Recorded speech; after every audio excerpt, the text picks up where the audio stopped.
Mwabanyapolitike mwe mutekereza kuboneza bagenzi banyu imbyaro ntibavuke, muba mumva ari bande bazabasimbura?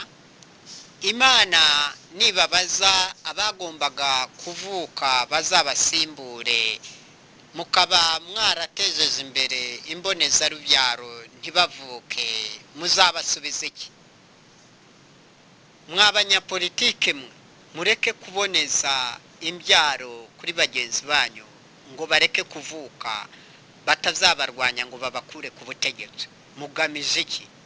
Ubwo bwenge mubukurahe?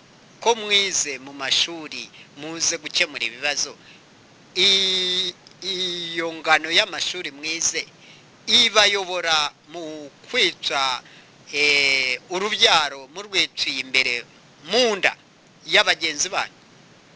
Mwe muzaboneze imbyaro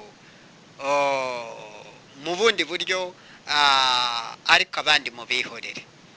Twe imboneza rubyaro tuwifuza n'abantu bajye batinda mu ishuri, mubigishe amashuri abanza n'ayisumbuye, bigira ubuntu, kaminuza babandanye bakomeze bagabanyirizwe, bose bakomeze biyigire baminuze, bazave ari bakuru, babone kumanuka mu mirimo, babone gutangira gushinga ingo, banabyare. Iyo izaba ari imboneza rubyaro ihagije. Uyu ni perezida wa Ruda Barafinda Sekikubo Fred, umunyapolitike w'amahoro mu Rwanda, East Africa, Africa n'isi yose, ubarizwa kuri wa3.ruda.tk, nanone ubarizwa ku nomero ya telefoni ngendanwa agasaraba 257 rwose mujye mutekereza neza bihwanye n'ingano y'ireme n'iremezo y'amashuri mufite, mwahawe n'abarimu bafite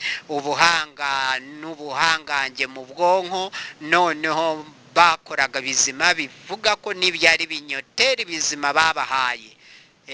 Murakoze cyane kandi mubyakire neza.